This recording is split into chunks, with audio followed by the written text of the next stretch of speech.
যশোরে বিএনপি নেতার খুনের পর ২০ থেকে ৩০টি হিন্দু পরিবারে হামলা, লুটপাট ও অগ্নিসংযোগের অভিযোগ।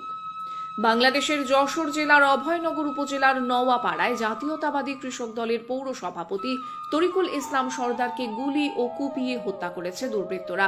বৃহস্পতিবার রাত 7:30টার দিকে এই হত্যাকাণ্ড ঘটে। প্রাথমিক তদন্তে জানা গেছে, মাছের ঘের ব্যবসা নিয়ে অংশীদারদের সঙ্গে বিরোধ থেকেই এই হত্যার সূত্রপাত। তবে এই হত্যাকাণ্ডের পরপরই পরিস্থিতি ভয়াবহ রূপ নেয়। অভিযোগ, নিহত তরিকুলের অনুসারীরা প্রতিবেশী হিন্দু পরিবারের অন্তত ২০ থেকে ৩০টি বাড়িতে ভাঙচুর, লুটপাট ও অগ্নিসংযোগ করে। নার্সিং শিক্ষার্থী সাগর বিশ্বাস নামের এক হিন্দু যুবককেও তুলে নিয়ে যাওয়া হয়। তিনি এখনও নিখোঁজ।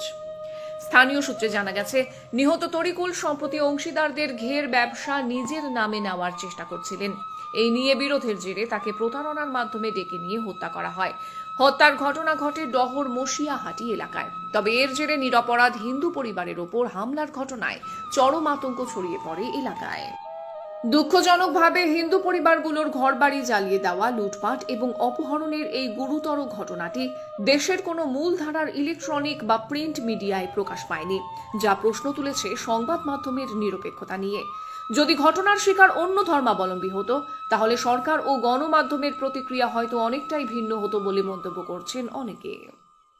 ক্ষতিগ্রস্ত পরিবারগুলো বর্তমানে খোলা আকাশের নিচে আশ্রয় নিয়েছে। তারা হারিয়েছে মাথার ছাদ, খাদ্য, পরনের কাপড় পর্যন্ত। মানবিক সহায়তার জন্য তারা সরকারের দ্রুত হস্তক্ষেপ কামনা করছে। এই ঘটনার নিরপেক্ষ তদন্ত ও দোষীদের শাস্তির দাবি জানাচ্ছেন স্থানীয় মানবাধিকার কর্মীরা। অভয়নগর থানার পক্ষ থেকে জানানো হয়েছে, তদন্ত চলছে এবং অপহৃত যুবককে উদ্ধারের চেষ্টা অব্যাহত রয়েছে।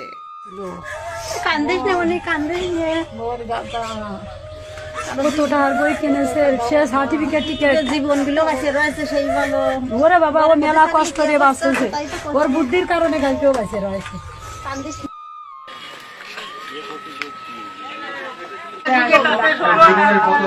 এই জীবনে প্রথমে আর কি কোনো